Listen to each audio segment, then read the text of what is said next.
പെരുന്നാളിനോടനുബന്ധിച്ച് ഇവിടെ കച്ചവട സ്ഥലങ്ങളാണ്. ഒത്തിരി ആൾക്കാർ പല സാധനങ്ങൾ വാങ്ങുന്ന ഒരു സ്ഥലമാണ്. പള്ളിയിൽ കഴിഞ്ഞ് കുർബാന കഴിഞ്ഞതിന് ശേഷം ഇങ്ങനെ എന്തെങ്കിലുമൊക്കെ വാങ്ങിച്ചു പോകുന്ന ഒരവസ്ഥയാണ്.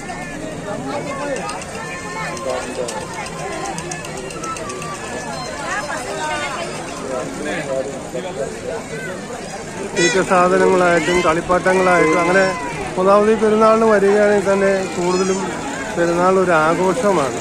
കാരണം സാധാരണ മറ്റുള്ളവരുടെ ഉത്സവം പോലെയൊക്കെ ഒരിതാണ്. കാരണം 4-ാം തീയതി തുടങ്ങി 20-ാം തീയതി വരേക്കും ഇവിടെ ഇങ്ങനെ ഓരോരോ ഇതുകൾ തന്നെ ഉണ്ടാവും.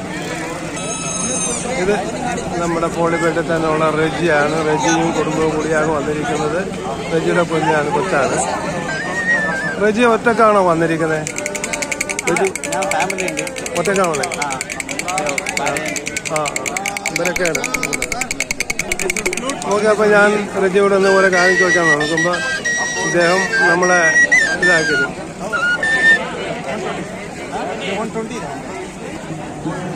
ഞാനിത് നമ്മുടെ പെരുന്നാളിൻ്റെ ജനങ്ങൾക്കുള്ള സന്തോഷങ്ങളും ജനങ്ങളൊക്കെ വന്ന് പല ആവശ്യങ്ങൾക്ക് വന്ന് പല സ്ഥലങ്ങളിൽ വന്നിട്ട് ഓരോ വാങ്ങിച്ച് ദൈവത്തെ ആരാധിച്ചതിന് ശേഷം അങ്ങോട്ട് വന്ന് ഓരോ സാധനങ്ങൾ വാങ്ങിച്ച് ഇങ്ങനെ വീട്ടിൽ പോകാനുള്ള സംവിധാനം. പിന്നെ ഒരു കാര്യം എന്താണെന്ന് വെച്ചാൽ മഴ നമുക്ക് ആർക്കും ഒരു ഉപദ്രവമായിട്ട് വന്നിട്ടില്ല. ഇല്ലെങ്കിൽ എപ്പോഴും മഴ ഉണ്ടാകുന്നതാണ്.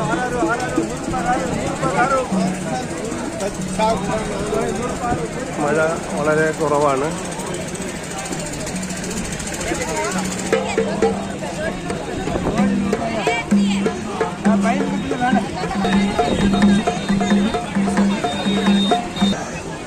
ദിനേശനുണ്ട്. ദിനേശനിപ്പോൾ തിരക്കായതുകൊണ്ട് ദിനേശനോട് മിണ്ടാതെ പോകാനുള്ള അദ്ദേഹം കണ്ടുപോയി.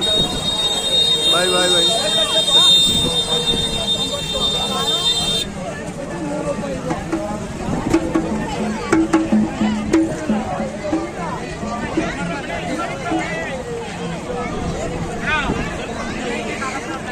ഇവിടെ അങ്ങനെ കാഴ്ച സ്ഥലങ്ങളെന്ന് പറയാനായിട്ട് പ്രത്യേകത ഒന്നുമില്ല. ഉള്ള മുഴുവൻ കാഴ്ച നമ്മൾ കണ്ടു കഴിഞ്ഞു.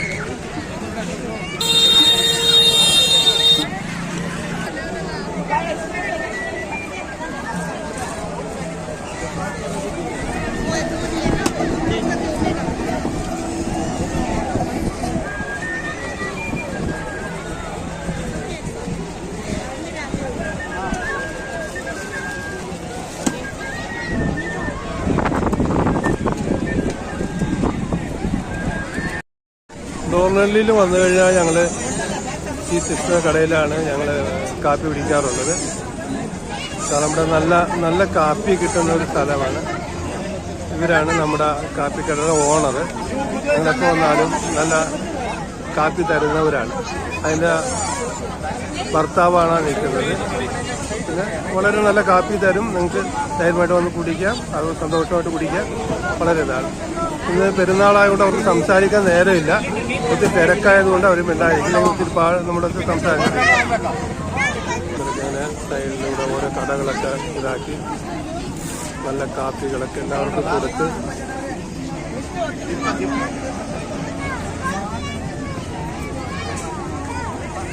കുട്ടികൾക്ക് കളിക്കാറുള്ള ജോയിന്റ് വീൽ എന്ന് പറഞ്ഞ സംഭവമാണ്. ഇതിലൊക്കെ ഒത്തിരി ധൈര്യമായിട്ടിരിക്കണം, ഇല്ലെങ്കിൽ ഭയന്നു പോകും.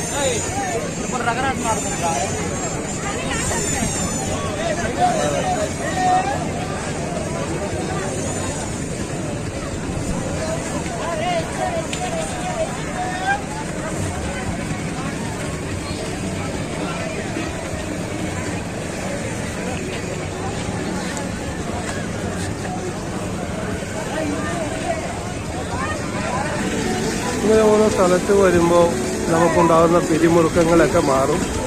കാരണം കുഞ്ഞുമക്കളൊക്കെ ആയിട്ട് വന്ന് ഒത്തിരി സന്തോഷിച്ച് എല്ലാവരും കൂടി ഇവിടെ വന്നത് പോകുന്ന വളരെ രസകരമാണ്.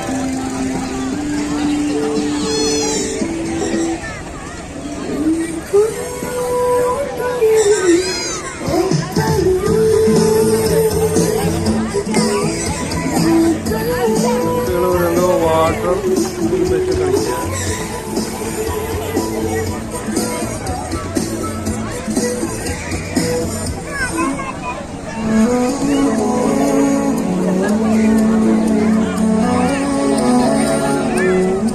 നേരെ വിളിക്കുകയാണ് ഒരു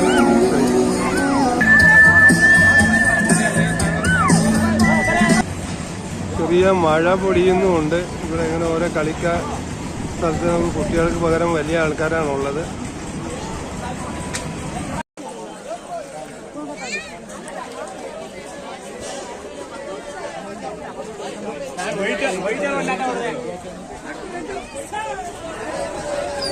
ഈ റോഡും ഈ കാഴ്ചയും കാണുമ്പോൾ അർത്തുങ്കപ്പള്ളിയുടെ കടൽത്തീരത്തേക്ക് പോകുന്ന റോഡുണ്ട്. അത് ഇതുപോലെ തന്നെയാണ്. പക്ഷെ ഇവിടെ കടൽത്തീരം വേറെ ഒന്നുമില്ല, എല്ലാം മരങ്ങളും പാടങ്ങളുമാണ്.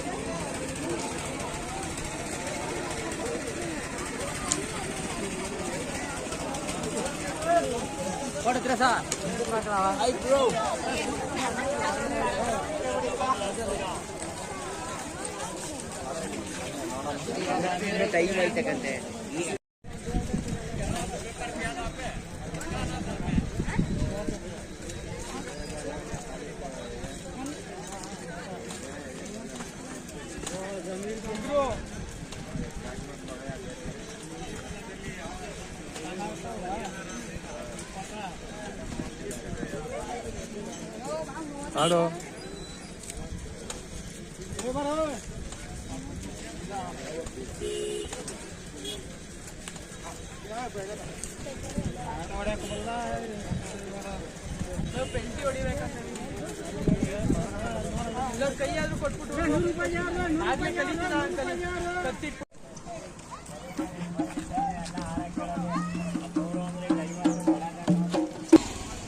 ഈ റോഡ് നേരെ കാണുന്ന റോഡ് പോവുകയാണെങ്കിൽ നമ്മുടെ റെയിൽവേ സ്റ്റേഷനിലേക്കാണ് പോകുന്നത്. റെയിൽവേ സ്റ്റേഷനിൽ കാണുന്ന ഇവിടുന്ന് ഏതാണ്ട് 1 കിലോമീറ്റർ ഉണ്ട് റോഡ്.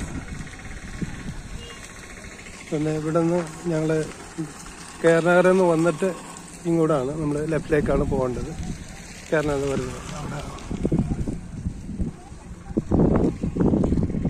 ഇത് നമുക്ക് പള്ളിയിലേക്ക് പോകേണ്ട റോഡാണിത്. അപ്പോൾ ഞാനിവിടെ എന്താ ഇത് പറഞ്ഞതെന്ന് വെച്ചാൽ നമ്മൾ തെറ്റാതെ പോകാൻ വേണ്ടിയിട്ടാണ് പറഞ്ഞിരുന്നത്. അപ്പോൾ ഇനിയിപ്പോൾ അങ്ങോട്ട് റെയിൽവേ സ്റ്റേഷൻ വരെ പോകാൻ എനിക്ക് ക്ഷമയില്ല, അതുകൊണ്ട് ഞാനിവിടെ വെച്ച് തന്നെ ആവുകയാണ്.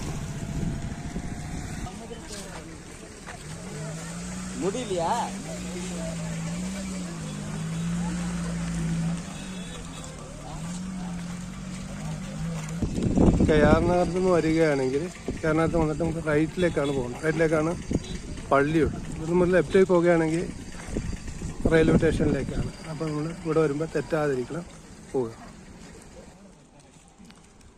ദൂരെ നിന്ന് ഇന്നലെയും മിഞ്ഞാന്നൊക്കെ വന്ന ആൾക്കാർ പള്ളിയുടെ പുറകുവശത്തായിട്ട് പാടങ്ങളിൽ ടെൻ്റ് അടിച്ച് താമസിക്കുകയാണ്.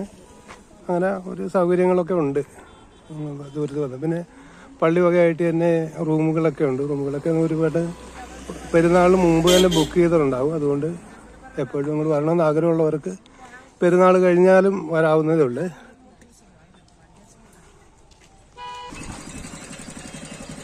ഈ സ്ഥലം നമ്മുടെ ഒരു നേരെ കാണുന്നത് ഒരു ആശ്രമമാണെന്ന് പറയുന്നത് കേട്ടു. ഞാൻ അങ്ങോട്ട് പോയിട്ടില്ല. അപ്പം നമ്മൾ കയാർനഗർ എന്ന് പറയുമ്പോൾ കയാർനഗർ എന്ന് വരുന്ന സമയത്ത് ഈ റൂട്ടിൽ വന്നിട്ട് പിന്നെ നമ്മൾ പോകേണ്ടത് ഇങ്ങനെ ഈ ലെഫ്റ്റിൽ കൂടെയാണ്.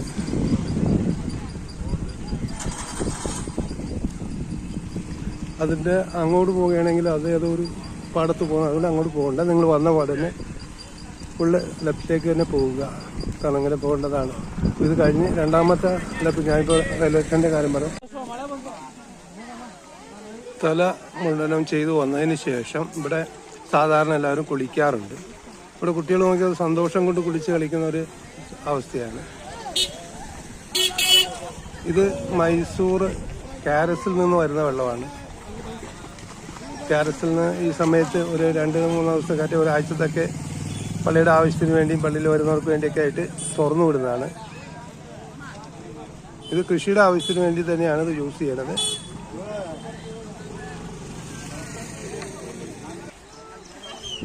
പിതാവും ഒരു കുഞ്ഞും കൂടി വെള്ളത്തിൽ സന്തോഷിച്ച് കളിക്കുന്ന ഒരു അവസ്ഥയാണ്. പിന്നെ ഇത് വെള്ളം അധികം ആഴമൊന്നുമില്ല, തുറന്നു വിട്ടതാണ്. എന്നാലും ശ്രദ്ധിക്കുന്നത് നല്ലതായിരിക്കും. വെള്ളത്തിൽ ഇറങ്ങരുതെന്നാണ് പള്ളിയിൽ നിന്ന് പറഞ്ഞിരിക്കുന്നത്. പക്ഷെ ശ്രദ്ധിക്കുക. പള്ളിയിൽ വന്നതിന് ശേഷം അവരിങ്ങനെ തലമുണ്ടനം ചെയ്തവരുണ്ട്, അല്ലാത്തവരുണ്ട്. ഒന്ന് സന്തോഷിച്ച് പോകാൻ വേണ്ടിയിട്ടാണ്. കൂടുതലും തമിഴന്മാരാണ് വന്നിരിക്കുന്നത്. തമിഴന്മാരെന്ത് ബാംഗ്ലൂർകാരാണെന്നാണ് തോന്നണേ. അവരോട് നമുക്ക് ചോദിക്കാൻ പറ്റില്ല.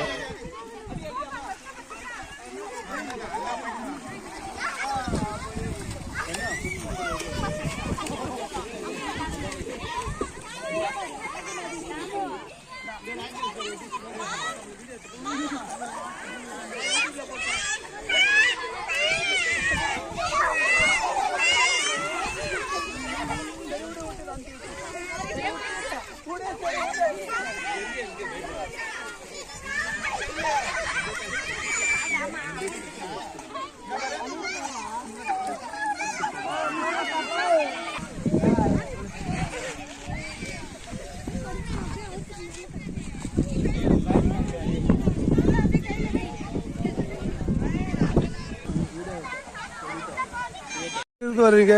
நாங்க பெங்களூர்ல இருந்து வரோம். பெங்களூர் என்ன வேலை படிக்கிறீங்களா? இல்ல ஆமா, நான் படிச்சுனே வேலை செஞ்சேன். அப்படியா? இப்போ நம்ம செயின்ட் ஆண்டனி கோவிலுக்கு வர்றதுக்கு என்ன உங்களுக்கு ஒரு பிரச்சோதனம்? ரொம்ப வருஷம் ஆச்சு. ஸோ இப்போ வந்திருக்கோம், என்ஜாய்மெண்ட் பண்ணிட்டு போலான்ட்டு. ஓ, என்ஜாய்மெண்ட்டுக்கு மட்டுமா? அல்லாத வீட்டில் இருக்கிறவங்க சாமி கும்பிடுவாங்க, நம்ம என்ஜாய் பண்ணிட்டு போவோம். அப்படியா? ஓகே, அப்போ என்ஜாய் பண்ணுங்க. ஃபோன்ரா என்ஜாய்ன்றதுல ആ കുട്ടി ഇപ്പോൾ പറഞ്ഞതനുസരിച്ച് വെള്ളത്തിൽ ചാടി കളിക്കുമെന്നാണ് പറഞ്ഞിരിക്കുന്നത്.